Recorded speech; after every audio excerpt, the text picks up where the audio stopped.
programa especial El mundo después de Edward Snowden. En realidad, el mundo después de revelaciones, donde se plantea el tema del espionaje, las escuchas.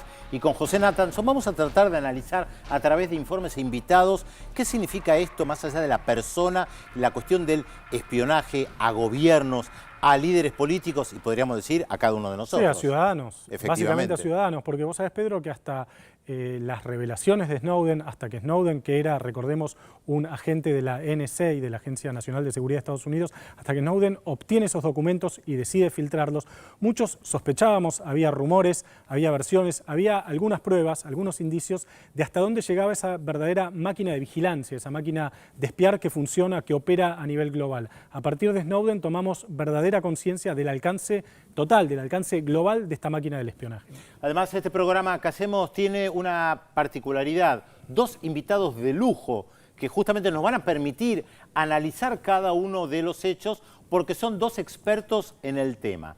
Por un lado, un escocés. Acá vemos la ficha, Ewan MacAskill, jefe de corresponsales de inteligencia y defensa al diario británico The Guardian, donde también fue su editor diplomático y jefe de la oficina del periódico en Washington. Junto con el columnista Glenn Greenwald y la documentalista Laura Poitras, entrevistó a Edward Snowden en Hong Kong en el año 2013 y coordinó el equipo editorial del diario The Guardian que publicó los documentos desclasificados del ex analista de la NSA. Ese mismo año recibió el premio George Polk justamente por este trabajo. Vamos a ver ahora, Pedro, si te parece, la ficha de nuestro segundo invitado que nos va a estar acompañando en la entrevista que vamos a comenzar en un minutito nada más. David Blichen trabaja desde hace 16 años también en el diario británico The Guardian, en el área sistemas editoriales, desde donde se ocupó de la presentación editorial de varias resonantes filtraciones de documentos secretos, entre ellos, por supuesto, los de Edward Snowden. Viajó junto a MacAskill a Hong Kong y Moscú para entrevistar al ex analista de la Agencia Nacional de Seguridad. Vamos a estar también en un segundito conversando con él. Les propongo que veamos un informe para entrar en tema y después hablamos con los entrevistados. En Fort Meade, Maryland, entre Washington y Baltimore, funciona la mayor base militar y de servicios civiles de la inteligencia de los Estados Unidos. Allí trabajan 10.000 militares y 25.000 civiles en un amplio predio dotado de los más modernos servicios de control y detección del mundo. Es este el corazón de la Agencia de Seguridad Nacional, la madre de todas las centrales de inteligencia norteamericanas. Creada en secreto en 1952 por el presidente Harry Truman, la NSA es una superestructura que actúa en las sombras. No es tan conocida ni citada por Hollywood como la CIA, pero tiene el mayor presupuesto de toda la estructura de espionaje del país. No obstante, por estos días, ese hermetismo sufrió un golpe difícil de asimilar cuando uno de sus técnicos, Edward Snowden, luego de abandonar la agencia, reveló los secretos mejor guardados al diario británico The Guardian. La filtración incluyó detalles del programa de espionaje PRISM, iniciado por el presidente George W. Bush y seguido por Barack Obama, que incluía la activa colaboración de la compañía de teléfonos Verizon y de los gigantes de Internet.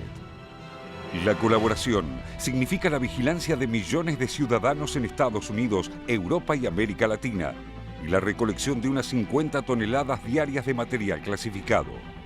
Así, se conoció que la NSA y el FBI recaban datos de Internet a través de los servidores de Microsoft, Yahoo, Google, Apple, Facebook, Paltalk, AOL, Skype y YouTube. El diario The Washington Post confirmó que estas compañías cooperaron sabiendo lo que hacían, amparándose en la impunidad que les permite la ley, aunque luego de la filtración de Snowden negaron conocer el programa en marcha.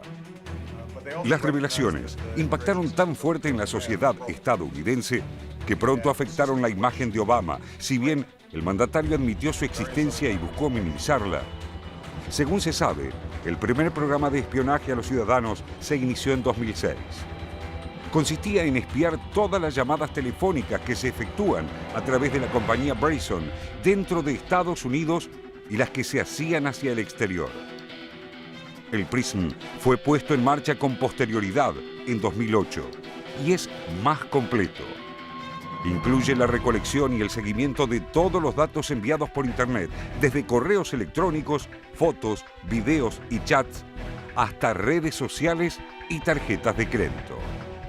El PRISM, aseguran, no se diferencia técnicamente de lo que hacen a diario las empresas con sus usuarios cuando obtienen hábitos de navegación y luego emplean la información para dar anuncios que están en sintonía con las preferencias del navegante. Esta técnica, conocida como data mining, es el alma del PRISM. Para entonces, el problema no era la obtención de enormes caudales de información, sino cómo evaluarla para darle utilidad. La solución vino de la propia Google y más tarde de Yahoo, que desarrollaron estructuras de datos y algoritmos para clasificar grandes volúmenes de información. Son las llamadas bases de datos NoSQL. La versión de Google se llama Bigtable y la de Yahoo, Hadoop. La agencia norteamericana desarrolló en base a esto la suya propia y la bautizó Acúmulo. El volumen capturado fue tal que obligó a la NSA a construir un inmenso centro de datos en Bluffdale, Utah, para almacenarla y analizarla. Otro tanto hizo el FBI, que desarrolló su propio programa al que bautizó con el nada poético nombre de Carnivore, el carnívoro, porque llega hasta el hueso de la información. Se trata de un sistema desarrollado especialmente para el sistema operativo Windows, que se coloca en los equipos de los proveedores de servicios de Internet y revisa todos los correos que entran y salen de la dirección del blanco que se investiga. Además, rastrea las visitas que hace a sitios de la red y las sesiones de chat en las que participa. Las revelaciones de Snowden sobre la cooperación de los privados hicieron que las industrias nucleadas en Silicon Valley traten de distanciarse de los polémicos programas de vigilancia. Pero parece un gesto inútil. La larga historia de cooperación entre los privados y las agencias dan por tierra con esa intención. Por eso, Google, Microsoft, Facebook y otros pesos pesados tecnológicos se apresuraron a garantizar a sus clientes que solo daban datos para investigaciones específicas de inteligencia que involucraban objetivos extranjeros y negaron haber brindado a la NSA acceso sistemático a datos de clientes locales.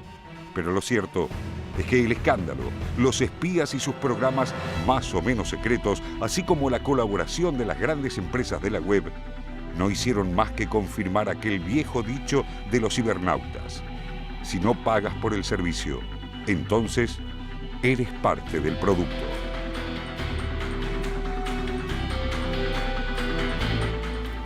Le decíamos que estamos con dos invitados de lujo para poder analizar esto. Gracias, Ewan David, por estar con nosotros.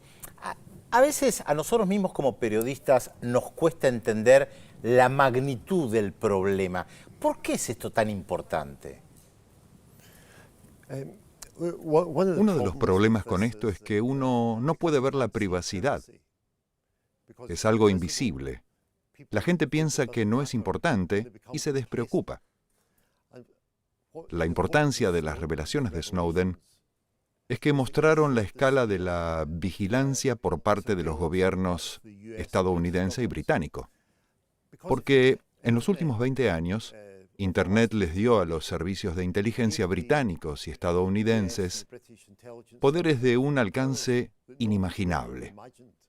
George Orwell, en 1984, hablaba del Gran Hermano, pero nunca hubiera podido imaginar el tipo de mundo en el que la NSA, la Agencia Nacional de Seguridad, y su equivalente británico, el GCHQ, son capaces de investigar la vida de cualquier individuo. No hay país en el mundo en el que no puedan acceder a las telecomunicaciones, a los emails, a cualquier fragmento de datos de comunicaciones personales. Pueden tener un reporte del perfil de la mayoría de las personas en solo 5 minutos. Es un asunto fundamental del siglo XXI y no deberíamos ser complacientes con esto. Yo decía en la introducción que uno tenía alguna idea, alguna intuición acerca de la importancia de estos sistemas de espionaje global, pero que hasta las revelaciones de Snowden no teníamos una certeza total. Cuando usted se encontró con Snowden por primera vez en aquel hotel en Hong Kong, ¿le creyó la primera vez que lo entrevistó? ¿Tuvo alguna duda? ¿Cómo se fue construyendo esa relación y esas revelaciones? Cuando volamos a Hong Kong, ninguno de nosotros lo conocía. No sabíamos quién era un anónimo. No sabíamos si era realmente un agente de inteligencia o si era un loco o si era quizás una trampa de las agencias de inteligencia. Así que cuando vimos a Snowden, fue una sorpresa. Tenía 29 años y parecía alguien de 21.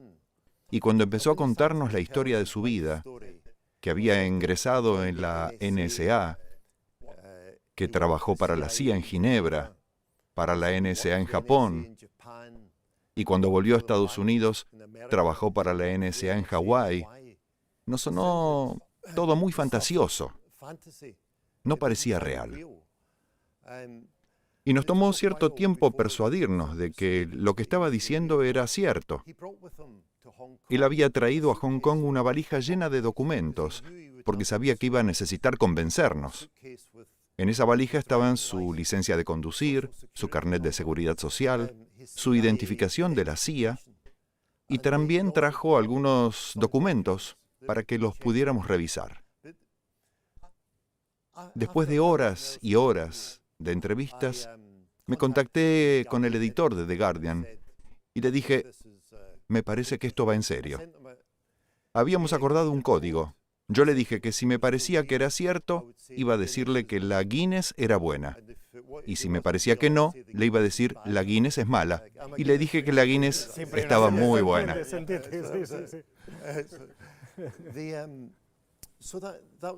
Así que la gente de The Guardian en Londres y Nueva York estaba exultante porque Snowden era creíble y los documentos eran verdaderos.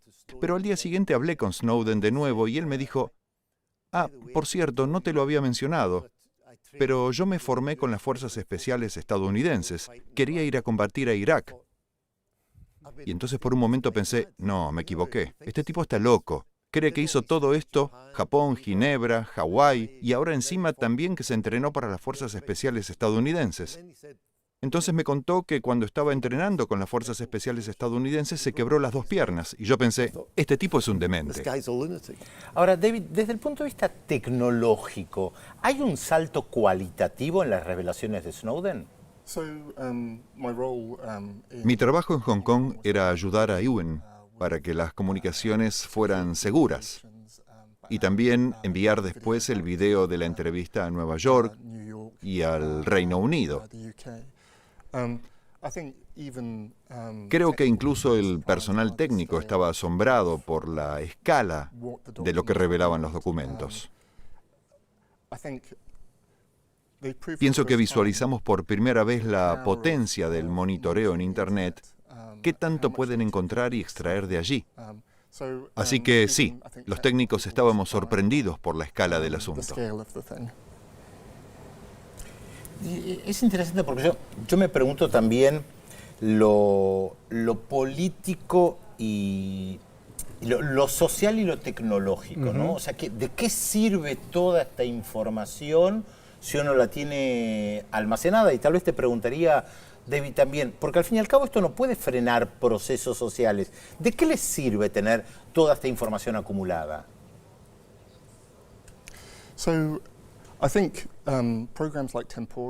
Pienso que programas como Tempora, un programa del GCHQ que uno podría imaginárselo como un TiVo para Internet y que permite grabar en tiempo real todo lo que pasa por los cables submarinos que van del Reino Unido a Norteamérica, por los cuales pasa una gran parte del tráfico de Internet, les permiten revisar hacia atrás en el tiempo y encontrar información que tiene más de un mes de antigüedad. Así que es un método muy invasivo de vigilancia generalizada. Ellos están grabando todo el tráfico de manera indiscriminada ante la posibilidad de que les pueda llegar a ser útil en un futuro. Pero uno podría decir que la capacidad de estos programas, que son de 2 o 3 años atrás, va a incrementarse. Es cada vez más fácil almacenar información y es posible imaginar que si uno registra lo que pasa en Internet de la manera que ellos lo hacen, esa capacidad también va a aumentar. Bien, si les parece, David, Ewan, vamos a compartir ahora un fragmento de una entrevista realizada a Edward Snowden en 2013 en Hong Kong. Presten atención, les sugiero al público que nos está viendo, a la teleaudiencia, que presten atención a la frialdad y la tranquilidad con la que habla Snowden. Después por ahí podemos volver sobre ese tema, cómo una persona que tenía en ese momento 29 años habla con esa tranquilidad de algo que estaba poco después conmoviendo a todo el mundo. Vamos a ver la entrevista. Even if you're not doing anything wrong, you're being watched and recorded, and the storage capability of these systems increases every year consistently by orders of magnitude, to where it's getting to the point you don't have to have done anything wrong. You simply have to eventually fall under suspicion from somebody, even by a wrong call, and then they can use the system to go back in time and scrutinize every decision you've ever made, every friend you've ever discussed something with. If I had just wanted to harm the US, you know, that you could shut down the surveillance system in an afternoon. But that's not my intention, and I think for anyone making that argument, they need to think, if they were in my position, and you know, you live a privileged life, you're living in Hawaii in paradise and making a ton of money, what would it take to make you leave everything behind?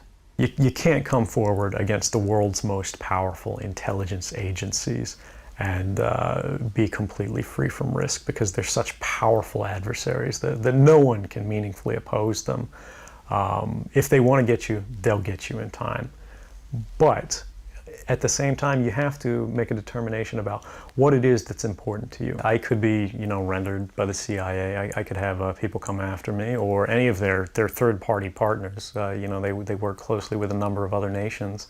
And that's a fear I'll live under for the rest of my life, however long that happens to be.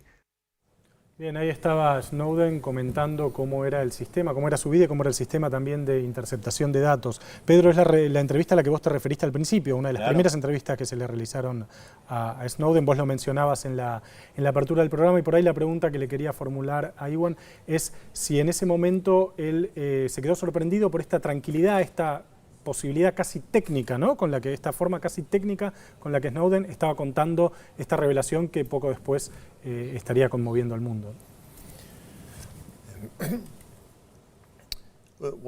Una de las cosas más sorprendentes de Edward Snowden en Hong Kong fue lo calmo y relajado que estaba.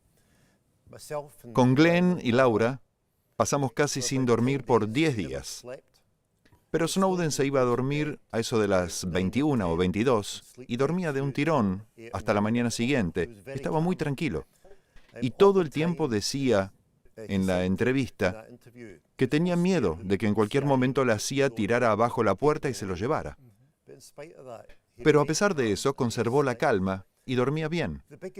El asunto principal para Snowden es que nunca había conocido a ningún periodista. No trataba con los medios porque su trabajo habitual era la inteligencia. Entonces lo más importante para él era lograr que esa información se conociera. Una vez que se encontró con nosotros en Hong Kong, empezó a relajarse porque pensó, si yo filtro estos documentos, si logro que estos periodistas den a conocer la historia, esto no se va a perder. Así que él estaba relajado. Pero Glenn, Laura y yo no podíamos relajarnos. Caminábamos por las paredes y, como dije, no dormimos por 10 días. David, ¿hay maneras de brindar toda esta información sin hablar con periodistas? ¿Hubiera podido elegir otro camino o eso hubiera pasado como una fantasía desorbitante? Me parece que lo que hizo Snowden fue increíblemente responsable. Le dio la información únicamente a los periodistas en lugar de diseminarla en Internet. Si uno lo compara con otros casos de filtraciones de documentos confidenciales, creo que es muy claro que Snowden seguía una agenda específica. Buscaba provocar un debate sobre la vigilancia masiva y no difundir documentos de forma indiscriminada. Así que fue muy responsable al entregar esos documentos a periodistas en los que confió. Vamos a un corte y seguimos conversando con ellos. Hay mucho más para hablar de estas redes de espionaje. Sí, vamos a hablar de periodismo, del alcance de estas redes de espionaje y del futuro de la privacidad también. Y además a los políticos que estaban investigando, porque la lista es larga, lo hemos emitido en más de una oportunidad acá en la televisión pública. Después del corte seguimos conversando con nuestros invitados.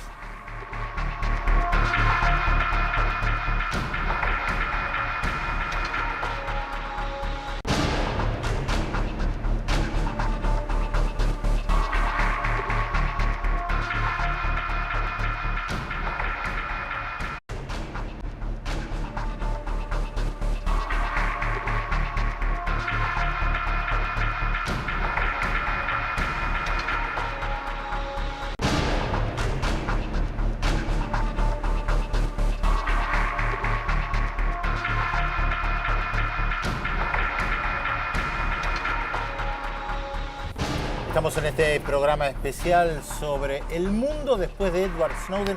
En realidad deberíamos decir, José, el mundo, el espionaje, las comunicaciones, que escuchan, a quién escuchan, políticos, presidentes, y esa frase impresionante que estábamos viendo. Sí, el lema oficioso de la NSA, ¿no? Sí. Ahí, en este sentido, me parece que le podemos formular a David una pregunta que creo que vale la pena indagar acerca de la infraestructura que se necesita para montar y para llevar adelante un sistema de espionaje, de vigilancia global de estas características. Si vemos programas como Tempora en el Reino Unido, se emplean cientos de sondas en los cables submarinos que están recopilando enormes cantidades de información. Empezaron en 2012, según creo, con un staff de 350 analistas del GCHQ y 200 de la NSA, solo para monitorear los datos de ese programa. El GCHQ emplea a 6.000 personas. Se trata de una operación enorme. Ahora, ¿cuánta gente se necesita para poder escuchar y monitorear todo esto? ¿O hay tecnología que permite en segundos descifrar todo lo que se está monitoreando? Pienso que es exactamente el tipo de sistema fuente en el que están trabajando, analizando los metadatos y el tráfico que recolectan y buscando nuevas maneras de poder filtrar esa información para encontrar la aguja en el pajar. Recopilan todo, así que la tecnología que utilizan tiene que ser sumamente avanzada. Claro, porque el desafío tal vez no es tanto escuchar o obtener la información como clasificarla, procesarla y sacar de ahí algo que resulte útil. Claro, lo que él decía, la aguja en el pajar. Efectivamente, ¿cómo haces para encontrar eso que estás buscando en medio de esa tonelada de información? Ahora, ¿encontraron alguna información en esta aguja en el pajar? ¿Encontraron algo realmente interesante? Me refiero a ellos, por supuesto, ¿no? Esa es la pregunta central. El argumento de ellos es que tienen que recopilar todo y que únicamente teniendo todo, si se enfrentan a un ataque terrorista en Londres o en Buenos Aires, o si alguien es secuestrado, ellos dicen que una vez que tengan un sospechoso, quieren poder acceder a todas las comunicaciones, a todos los emails, a todos los datos de ese individuo para poder hacer la conexión de esa persona con otros individuos. Y parece en principio una premisa razonable si uno quiere mayor seguridad. Pero cuando uno pone a prueba esa teoría, cuando después de Snowden nosotros le preguntamos a la NSA, dennos ejemplos de cuándo funcionó esto realmente, y la respuesta inicial del director de Inteligencia Nacional, James Clapper, y del jefe de la NSA, Michael Hayden, fue que tenían 56 casos en los que esta vigilancia masiva había dado resultados. Pero entonces, pocos meses después, dijeron, bueno, en realidad estábamos equivocados, solo tenemos 23 casos. Y unos meses más tarde dijeron, en realidad solo tenemos medio caso, e incluso en ese caso fue algo ambiguo. En Gran Bretaña le preguntamos al GCHQ si nos podía dar un ejemplo de la manera en que la recopilación de datos se hubiera aplicado, y no pudieron. Yo no me opongo a los servicios de inteligencia. Entiendo por qué necesitamos servicios de inteligencia, para poder seguir el rastro de los terroristas, para actuar contra bandas criminales internacionales, pero ellos hacen eso mediante la vigilancia específica de esos blancos.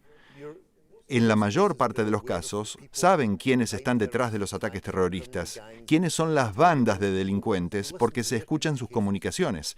Pero hasta hoy nadie ha podido justificar todavía el porqué de la recopilación de los datos de todo el mundo.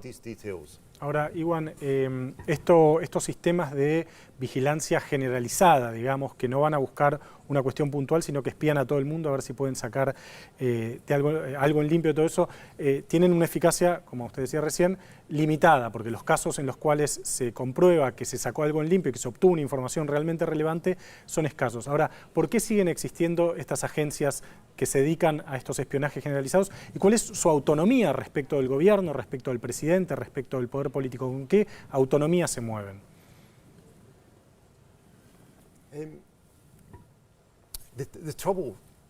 El problema con los políticos es que ellos solo compran inteligencia. Quiero decir, los servicios de inteligencia funcionan porque mantienen secretos. Pero si uno se convierte en político y de pronto está en el círculo íntimo y comienza a escuchar esos secretos, empieza a pensar que los servicios de inteligencia son algo especial. Y también es muy peligroso para un político confrontar con las agencias de inteligencia. Supongamos que explota una bomba en Londres o en Buenos Aires, y los servicios de inteligencia les dicen a los políticos, es tu culpa, porque no nos permitieron recolectar todo, porque comenzaron a hablar de libertades civiles y de privacidad. Así que los políticos en el Reino Unido, sean conservadores, liberales o de izquierda, no quieren correr el riesgo de ser acusados de esto en caso de un incidente así. Bueno, justamente nosotros podemos ver el mapa que han trazado los servicios de inteligencia en esto que se llama los 5 ojos, que justamente está basado en diferentes lugares. Sí, que es una cooperación multinacional de agencias de inteligencia de diferentes países. Exactamente, que es exactamente lo que planteaba Iwan recién y que ahí estamos viendo en el mapa. Estamos viendo el mapa, esta 5 ojos, esta agencia, esta articulación de agencias de espionaje de diferentes países que incluye los esfuerzos de Reino Unido, Estados Unidos, Canadá, Australia y Nueva Zelanda, que están unidas en este espionaje global y que además tienen bases o centros de operaciones en diferentes países del mundo. Estamos viendo, Pedro, por ejemplo, que hay centros de operaciones en Brasil, en Chipre, en Hungría, es decir, en países que no forman parte de esta red multinacional o transnacional, podríamos decir, de espionaje global. Ahora, estamos viendo en este mapa aquello que se conoce. David, ¿vos pensás que hay otras redes, tomando en cuenta tu conocimiento de informática y justamente estos temas desde lo técnico, pensás que hay muchas más redes que pueden existir que van más allá de las conocidas?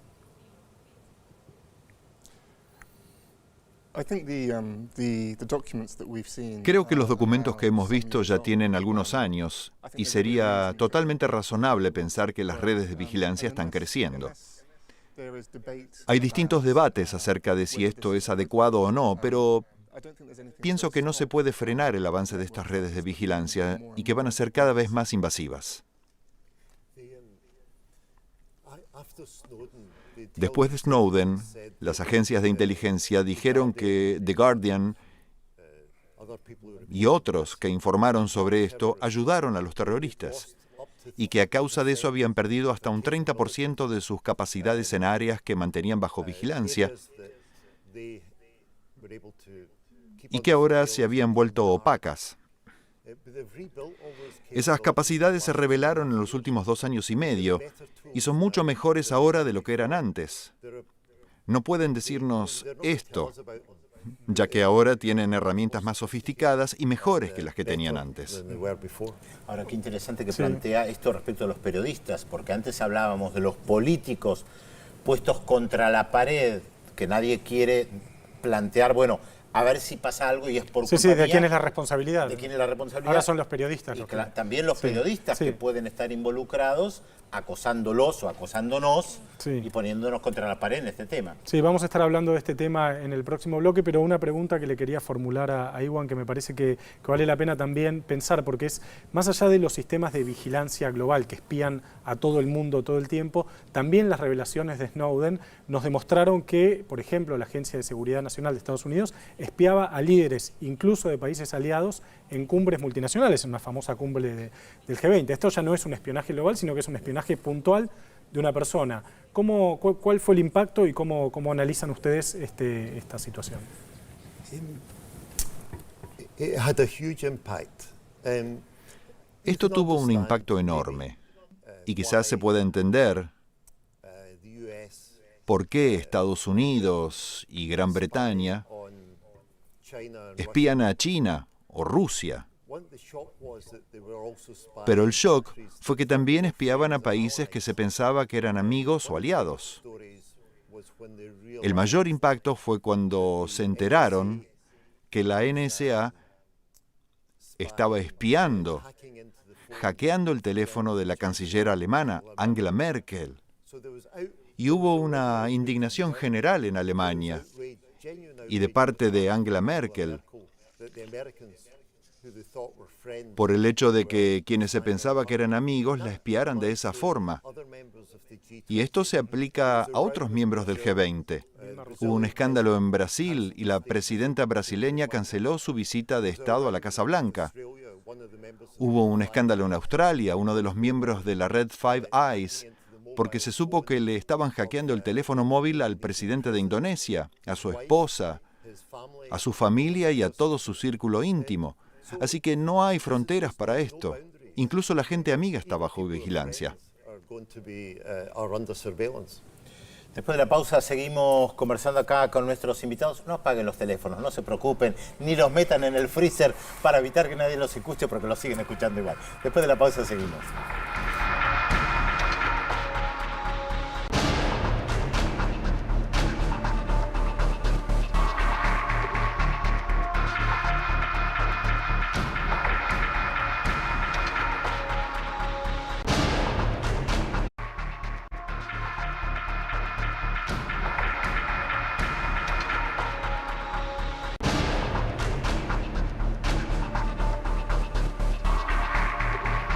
Seguimos en este programa especial con dos personas que han tenido acceso a información realmente muy de cerca. Y José, cuando uno accede a tanta información, yo recuerdo siempre a Ramonet que dice que la nueva forma de censura, Ignacio Ramonet plantea, es la sobreabundancia de información. No que no te permiten leer o escuchar algo, sino que hay tanto que no podés leer. Claro, que no sabes por dónde empezar. Entonces la gran pregunta es acá, ¿por dónde se empieza? ¿Qué tema tomo para desclasificar y transmitírselo a los oyentes, a los televidentes o a los que leen un diario o una revista? Sí, cuando se encontró The Guardian con las revelaciones de Snowden, era como el sueño de cualquier periodista, porque era una fuente calificada que incluso estaba dispuesta a hacer público su nombre. No pidió Snowden permanecer en el anonimato y que había presentado y que había recopilado una cantidad infernal de información. Eran literalmente toneladas de documentos. Entonces por ahí la primera pregunta para Iwan es cómo, cuando ustedes se encontraron con esa cantidad de información, ¿cómo decidieron qué publicar primero, qué publicar después, qué no publicar nunca? ¿Cómo hicieron ese proceso? Es una buena pregunta. Se lo dije a Snowden al final de un largo día de entrevistas. Él estaba hablando de la NSA y le dije, ¿qué pasa con el gobierno británico, con el GCHQ? Y me dijo que su conducta era aún peor que la de la NSA. Entonces le pregunté si tenía evidencias de esto, pensando que a lo mejor iba a darme un par de documentos. Y me dijo, vení a verme mañana.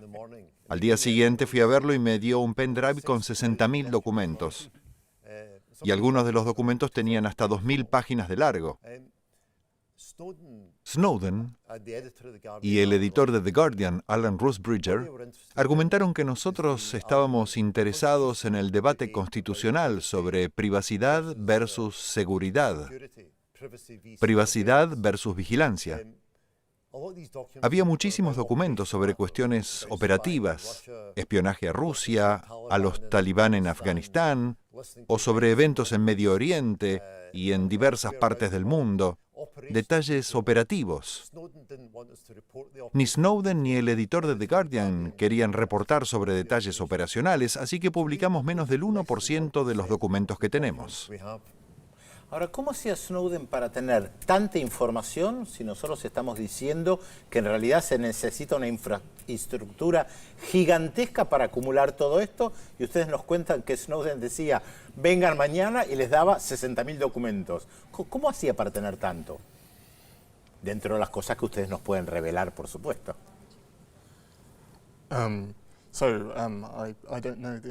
No tengo una respuesta a eso. Pero él tenía un nivel de acceso muy elevado a los sistemas. Había trabajado en muchos puestos diferentes, con lo cual claramente tenía acceso a muchos documentos. No sé cómo los llevó a Hong Kong. Pero cuando trabajamos en Londres con estos documentos, uno de los mayores desafíos que enfrentamos fue, con tanta cantidad de documentos, cómo encontrar algo. Usamos diferentes tipos de software para indexar los documentos y poder buscar así con mayor facilidad.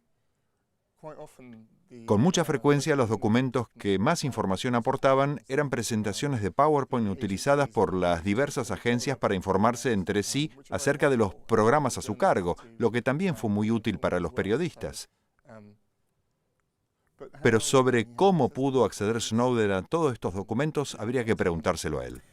Ahora, desde el gobierno británico, cuando ustedes planteaban esto, hubo una ofensiva en contra del periodismo planteando que ustedes están violando la seguridad nacional, que ponen en peligro el país. ¿Cómo lograron manejar esto ustedes mismos? Porque al fin y al cabo, como periodistas, es también una cuestión ética, moral, que atraviesa lo que puede hacer Snowden.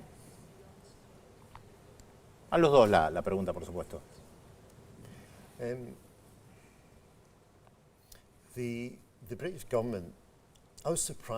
A mí me sorprendió la reacción del gobierno británico. Edward Snowden era un estadounidense y la información venía de la NSA. Pero el gobierno británico se comportó mucho peor que el estadounidense. Amenazaron con cerrar The Guardian. Lanzaron una investigación penal sobre los periodistas de The Guardian que habían participado en esto para ver si habían infringido la ley. Y esta investigación continúa incluso hoy. Siempre amenazaron con emprender acciones legales.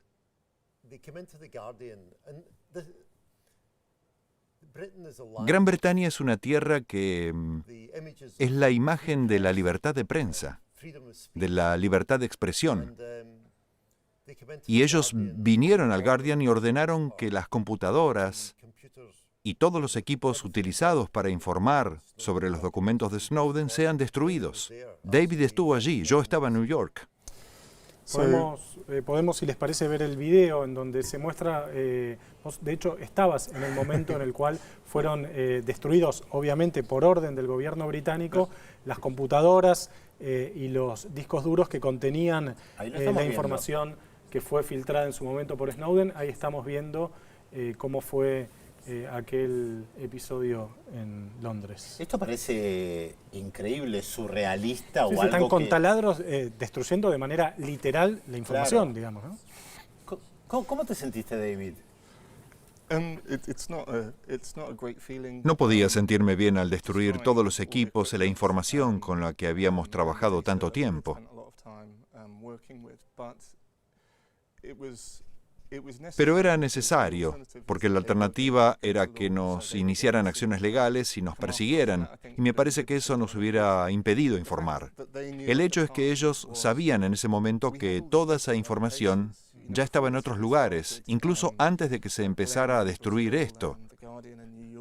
En Brasil, con Glenn, en la oficina de The Guardian en Nueva York, teníamos acceso a toda esa información, así que fue un proceso particularmente extraño. Fuimos interrogados alrededor de 1 hora por el GCHQ sobre esto y quedó claro que lo que ellos querían era el acceso a todos los códigos de encriptado, a todo el hardware, y querían investigar de manera forense todo esto. Y eso es algo que nosotros nunca hubiéramos permitido, ya que le habríamos dado información sobre nuestra fuente y sobre los documentos que habíamos estado investigando, y era algo que no estábamos dispuestos a compartir.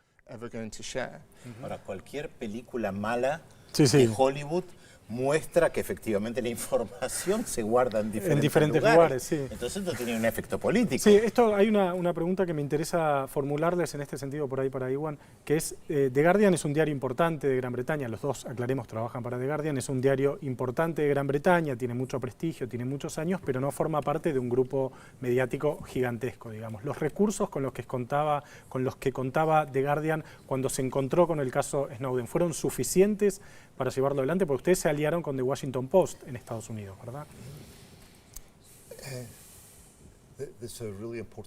Es una pregunta muy importante. La NSA es una de las organizaciones más poderosas del mundo, y también lo es el GCHQ. Entonces, inicialmente, The Guardian pensó que podía hacerlo solo.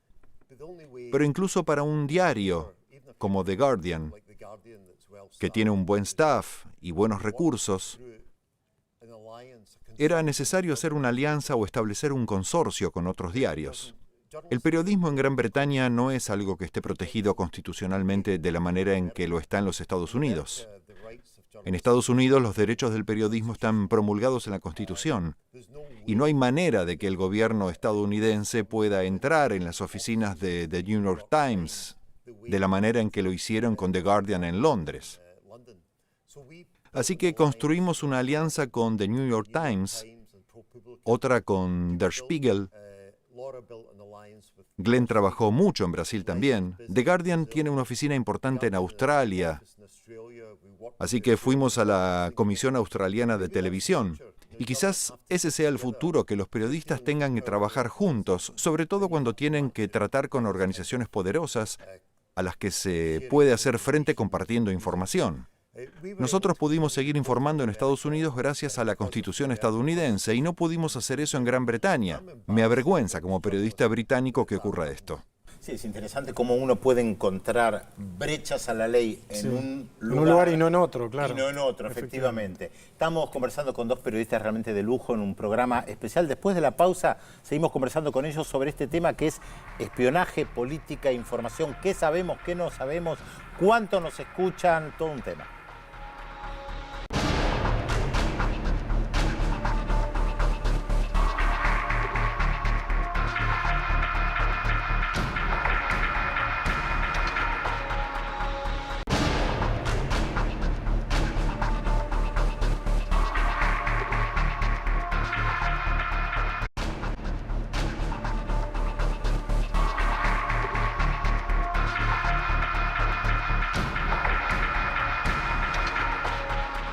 Seguimos en este programa especial con dos colegas, dos entrevistas que saben mucho de tecnología, que saben mucho de información.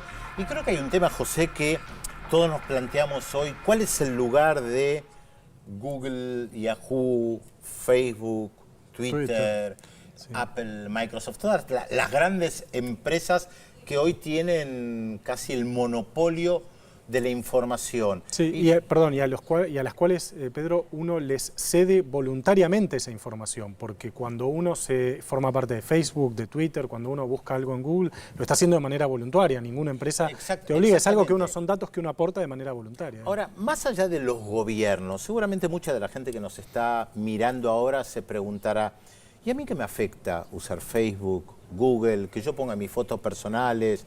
¿Qué efecto tiene esto? La gente vuelca muchísimos datos personales en Facebook, en Twitter, en cantidades realmente sorprendentes, y a los servicios de inteligencia les encanta eso.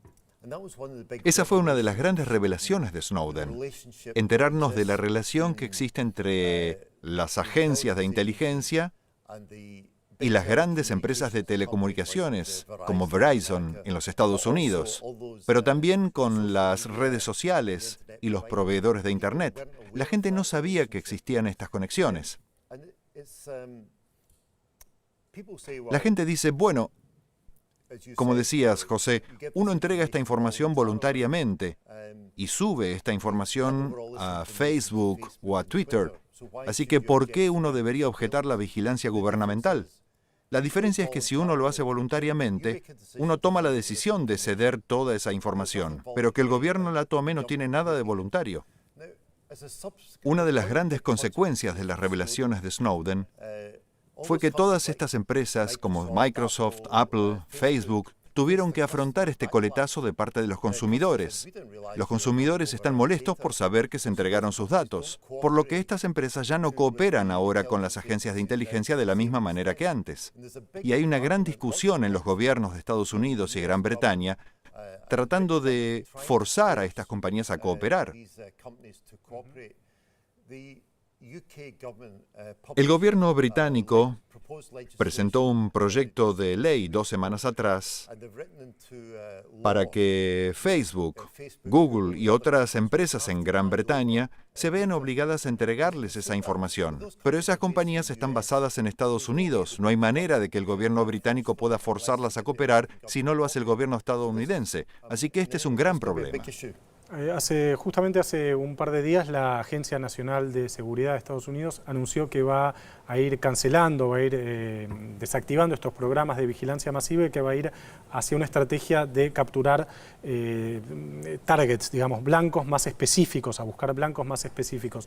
Esto fue una consecuencia de las revelaciones de Snowden. Sí, pero si tomamos en cuenta lo que dijo David antes, de que probablemente hay muchas otras redes que no conocemos, claro. Tal vez hacen público el hecho de que van a dejar de investigar determinados temas o a tanta gente, pero las otras redes lo están haciendo de otra manera. Lo van a seguir haciendo. Sí. Ahora, ¿qué piensan ustedes? Claro, ¿y cuáles fueron o cuáles creen que pueden haber sido los efectos de las revelaciones de Snowden sobre el sistema de espionaje? ¿Qué cambió a partir de esto?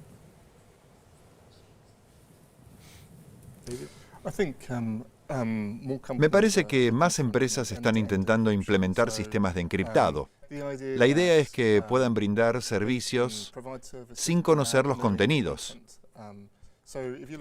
Así es con iMessage de Apple, por ejemplo, que tiene un encriptado end-to-end. Y en teoría Apple no puede saber de qué está hablando alguien cuando lo usa.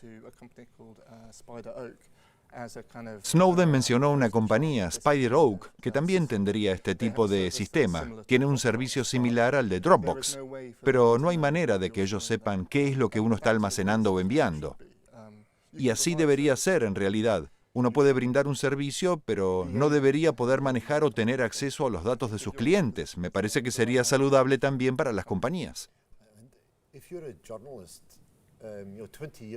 Hace 20 años, cuando eras periodista, y alguien venía y te daba una información, podías mantener anónima tu fuente.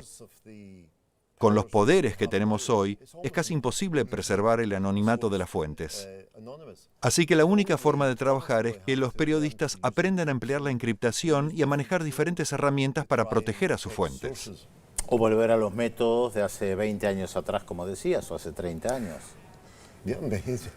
Vamos a tener que empezar a aprender métodos de encriptación y esas cosas, ¿no? O escribir con la máquina de escribir. Sí, escribir a mano. Sí, ahí es interesante, esto, una pregunta por ahí ya que estamos en el tramo final del programa, es cómo puede hacer uno, en tanto periodista, pero también en tanto ciudadano común, para defenderse de esta invasión a la privacidad que constituyen estos sistemas de espionaje masivo. ¿Cuáles son las tácticas que uno puede implementar para eso? Hay organizaciones que brindan exactamente ese tipo de herramientas. Freedom of the Press Foundation es una organización a la que pertenece Snowden y proporciona a periodistas herramientas para que puedan comunicarse con informantes y recibir documentos confidenciales de manera segura. Y también hay un sistema de intercambio de archivos seguro que muchas editoriales periodísticas están implementando, pero creo que hay muchos conjuntos de herramientas que todos los periodistas van a tener que usar. Vamos a tener que aprender a usarlas. Y obviamente las herramientas también pueden cambiar todo el tiempo. Hoy pueden ser seguras, pero no mañana o la semana que viene, así que va a ser un proceso constante. De todas maneras, yo tengo la sensación de que a veces esto parece tan inabarcable que invade todos nuestros espacios que uno no sabe lo que hacer. La Revolución Rusa en 1917 se decía siempre que había un sacerdote que era un agente de los servicios secretos y no paró la revolución. Digo, más allá de revoluciones, digo, los procesos sociales se van dando igual, a pesar de toda la información que manejan, cometen errores cuando invaden países, no tienen información suficiente, que es un poco lo que vos señalabas en un determinado momento. ¿De qué les sirve todo esto? Claro, si uno analiza alguno de los grandes acontecimientos de los últimos 10 a 20 años, cuando los gobiernos ya tenían este acceso a la información, hay muchos errores de análisis. La primavera árabe los tomó por sorpresa. No la vieron, claro. No siempre la información de inteligencia les resulta de utilidad.